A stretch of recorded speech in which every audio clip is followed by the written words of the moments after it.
धीरे धीरे अपने नेत्र खोलिए। अनंत कोटि ब्रह्मांड की जननी राज राजेश्वरी मां त्रिपुर सुंदरी महाकाली महालक्ष्मी महासरस्वती स्वरूपा जगदम्बा नवदुर्गा जगदम्बा के चरणों में बारंबार कोटि कोटि प्रणाम निवेदन करते हुए देवी भागवत महापुराण एवं पूज्यपाद गुरुदेव शंकराचार्य भगवान की अभ्यर्चना करता हूँ। समस्त आवाहित देवताओं को प्रणाम करते हुए मंचस्थ विप्रों को नमन करता हूँ। ममतामयी करुणामयी माताओं को नमन करते हुए जगदम्बा स्वरूपा कुमारिकाओं की चरण रज को नमन करता हूं। परम सौभाग्य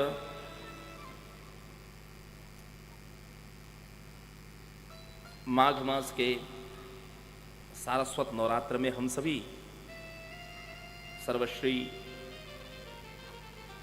मनीष जी एवं स्नेहा मिश्र द्वारा उनके यजमानत्व में नवहान ज्ञान यज्ञ के आज द्वितीय सोपान पर समुपस्थित हुए हैं। कल हम लोग स्कंद पुराणांतर्गत देवी भागवत महात्म्य की चर्चा श्रवण कर रहे थे, जिसमें हमने विविध कथाओं को श्रवण किया। देवी भागवत पवित्र अनुष्ठान एक और जहां भगवान श्री कृष्ण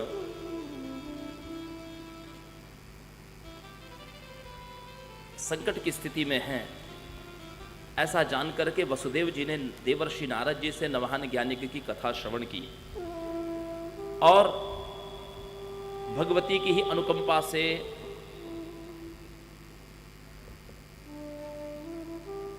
वसुदेव जी को उनके पुत्र की प्राप्ति हुई।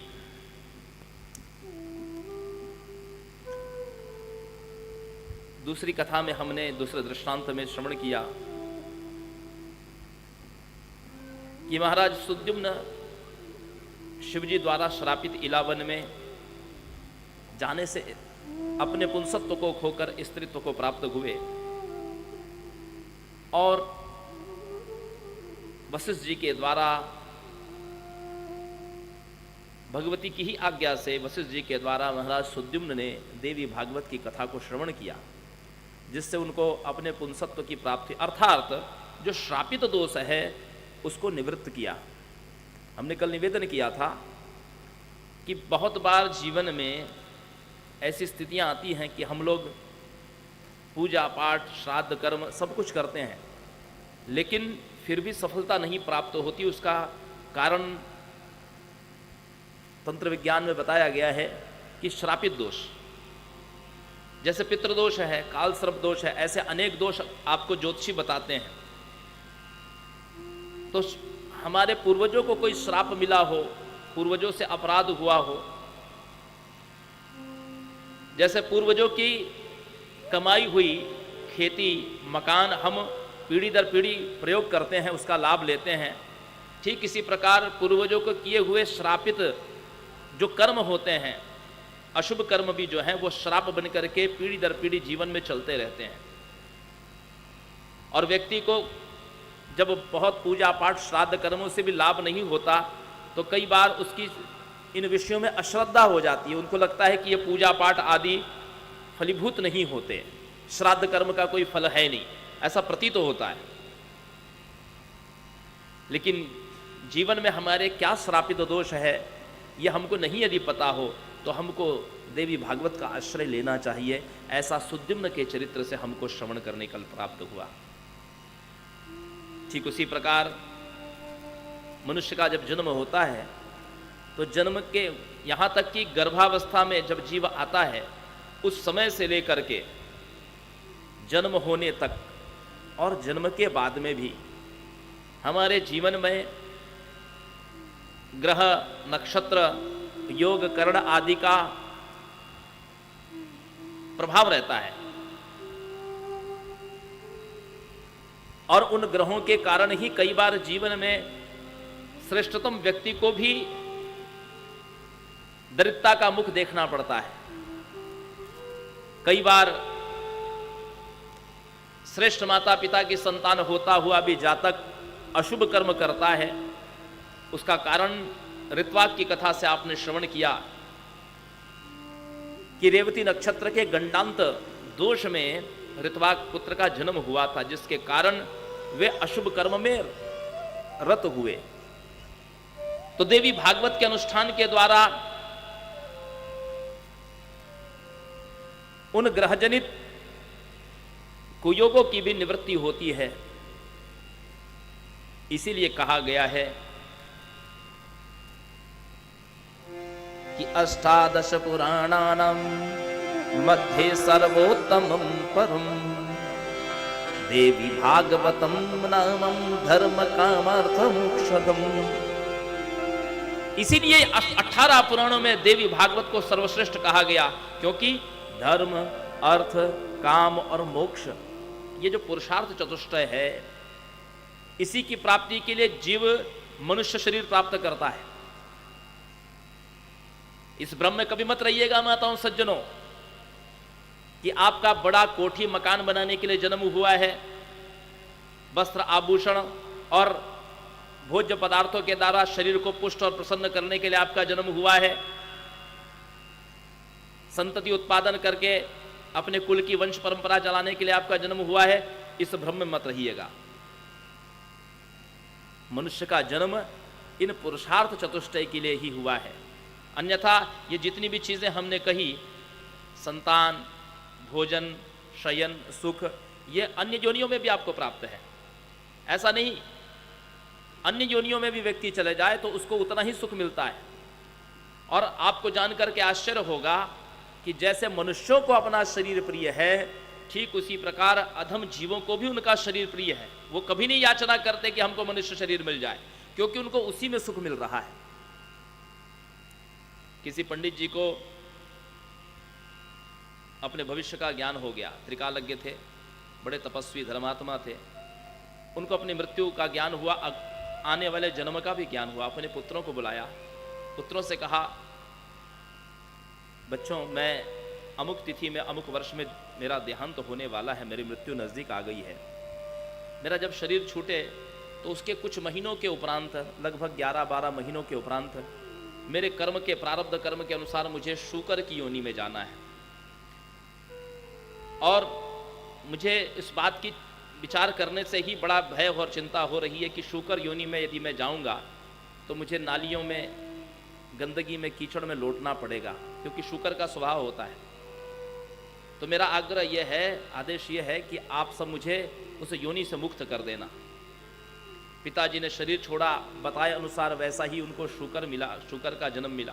पिताजी ने यह भी संकेत दे रखा था कि अमुक पासी के यहाँ एक शूकरी जन्म देगी, जिसके 6 बच्चे होंगे, 6 में से एक के माथे पर सफेद चिन्ह होगा, वो शरीर मेरा होगा। ऐसा उन्होंने अपने पुत्रों को बता रखा था।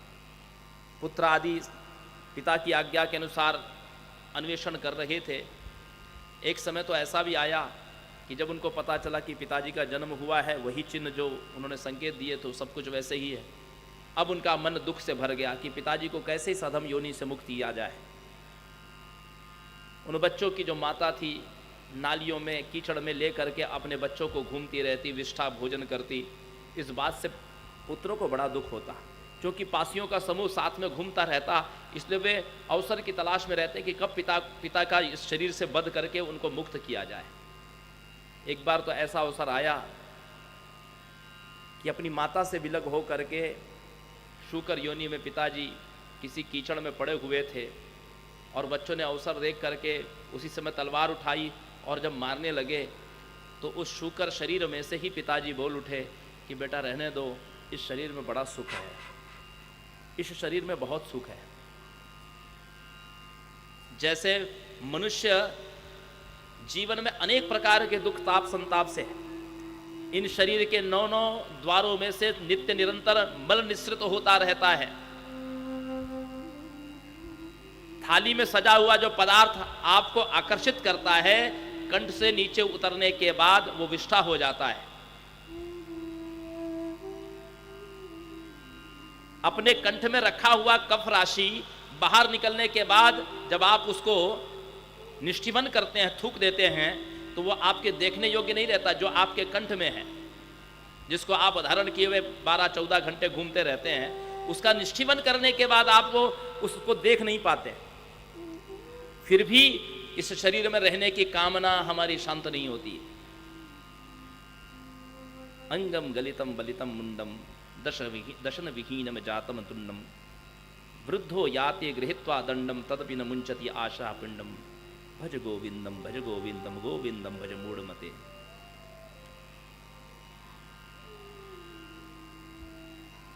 तो माताओं सज्जनों, मनुष्य का जन्म पुरुषार्थ चतुष्टय की सिद्धि के लिए हुआ है, इस बात का स्मरण रखें। कथा में आप बुलाए जाते हैं, कथा सुनी जाती है, उसके पीछे रहस्य केवल यही है कि हम जागें, हम अपने आप को जानें, अपने जन्म का उद्देश्य समझें। कथा पुराण का यही एकमात्र कारण है।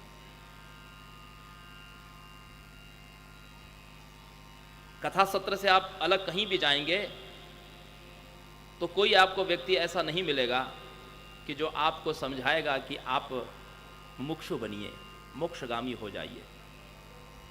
जगत के व्यवहार में तो सब स्वार्थ की बातें चल रही हैं।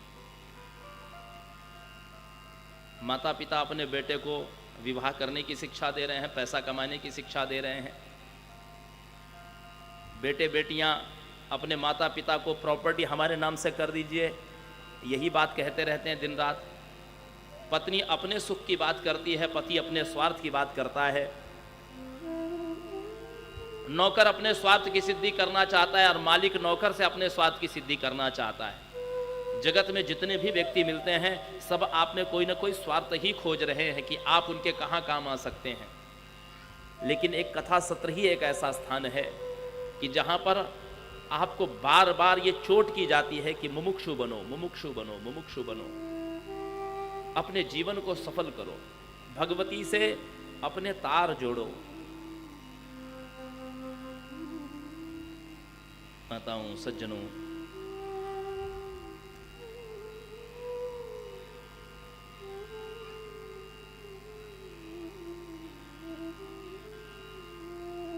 नैमिषारण्य में ही सूत जी महाराज से ऋषियों ने जब पूछा देवी भागवत के संदर्भ में,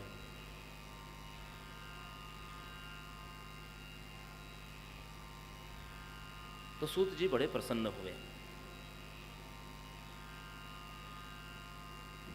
ऋषियों ने कहा कि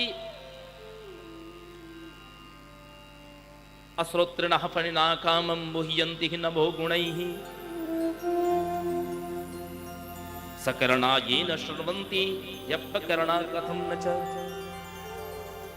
देखिए, सांपों को कान नहीं होते, लेकिन वे स्पंदन मात्र से भी, जैसे बीन का जो आवाज होती है, एक स्पंदन होता है। जग जाहिर है, बच्चा भी जानता है कि सांपों को कान नहीं होता, उनको वो बधिर होते हैं। लेकिन जो नाद उत्पन्न होता है नभो गुणैहि, उससे स्पंदन से भी वो रीझ करके नाचने लगते हैं। हमको लगता है कि बीन की आवाज पर नाच रहे हैं, नहीं, सांप बहरे होते हैं, लेकिन वो स्पंदन मात्र से भी नाचते हैं। दुर्भाग्य उन मनुष्यों का कि जो कान वाले होते हुए भी मुक्तिदायिनी कथा को नहीं सुनते हैं, तो उनको बहरा न कहा जाए। हम कान वाले होते हुए भी जो सुनने योग्य है उसको नहीं सुनते, तो मुझे लगता है कि हम बहरों से भी गए हुए हैं। गोस्वामी जी लिखते हैं, मानस में शिव जी पार्वती जी से कह रहे हैं। शिव जी पार्वती जी से क्या कहते हैं? जब पार्वती जी ने राम कथा के विषय में प्रश्न किया, तब शिव जी कहते हैं, जिन खरी कथा सुनी नहीं काना, श्रवण रंध्र अयि भमन समान, नयन संत दर्शन ही देखा, लोचन मोर पंख करिले खा। जिन्होंने इन कानों से भगवान की कथा नहीं सुनी, उनके कान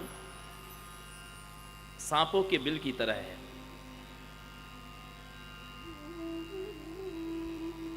जिन्होंने आंखों से भगवान का अथवा भगवान के भक्त परायण संतों का दर्शन नहीं किया, उनके नेत्र दिखने में सुंदर, जैसे मोर के पंख दिखने में सुंदर, उपयोगिता कुछ भी नहीं।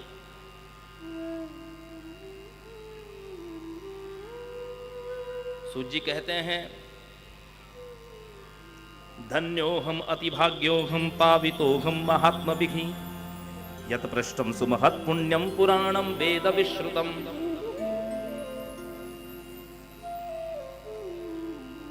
जैसे वक्ता दुर्लभ है, ऐसे अच्छा श्रोता भी दुर्लभ है माता हूं।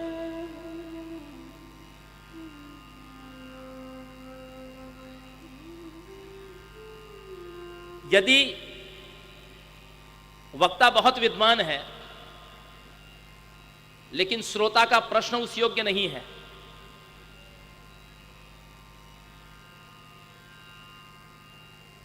याज्ञवल्क्य जी से भरद्वाज जी ने पूछा, जब राम कवन मैं पूछूं तो ही, यही बात पार्वती जी ने भी शिव जी से पूछी। उस समय उन दोनों वक्ताओं ने यही कहा कि आप बहुत चतुर हैं, आप बहुत कुशल हैं, क्योंकि श्रोता के प्रश्न ही होते हैं जो वक्ता के भीतर से ज्ञान को प्रकट करते हैं। यदि संसार के संबंध में आपका प्रश्न होगा तो वक्ता आपको क्या सुनाएगा? यदि परमार्थ के संबंध में, एक और परीक्षित की मृत्यु हो रही है, श्रीमद् भागवत में प्रसंग आता है, परीक्षित चाहते तो ये प्रश्न भी पूछ सकते। देवी भागवत में तो उन्होंने यही प्रश्न किया है। देवी भागवत में जो परीक्षित जी का जो कथा है, उन्होंने पूछा है कि मृत्यु पर कैसे विजय प्राप्त हो जाए, कैसे मेरे शरीर की रक्षा हो सके।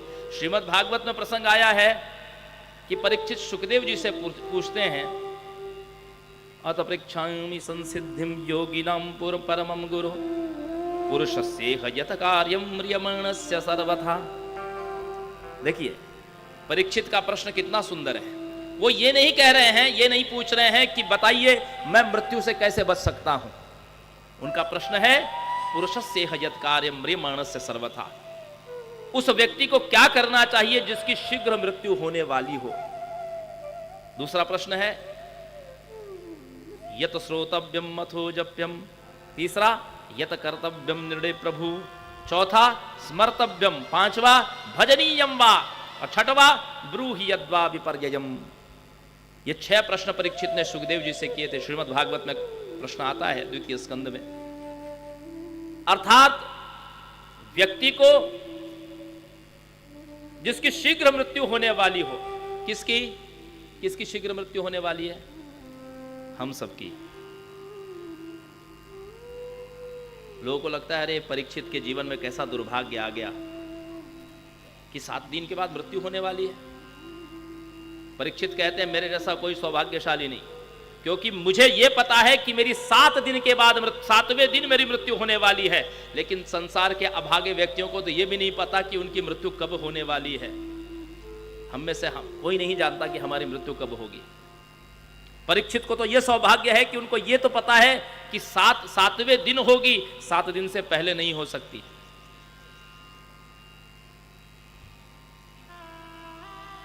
तो व्यक्ति को करना क्या चाहिए? किसको सुने, किसका स्मरण करे, किसका भजन करे? इधर जब सूत जी से पूछा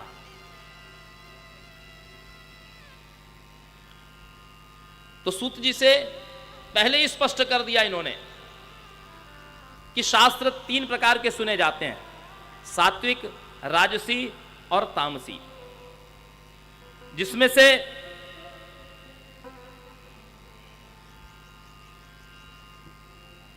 जो न्याय शास्त्र है, न्याय शास्त्र को तामसी शास्त्र कहा गया, क्योंकि न्याय शास्त्र में व्यक्ति तर्क आदि के द्वारा कई बार अपराधी को भी निर्दोष साबित कर दिया जाता है। तो जो न्याय शास्त्र है ये तामसी शास्त्र है, और मीमांसा आदि जो है ये राजसी शास्त्र कहे गए हैं। और वेदांत शास्त्र जो है, वेदांत क्या है? जैसे पुराण आदि ये वेदांत है, रामचरितमानस पुराण आदि, उपपुराण आदि ये वेदांत शास्त्र है, और इनको सात्विक कहा गया।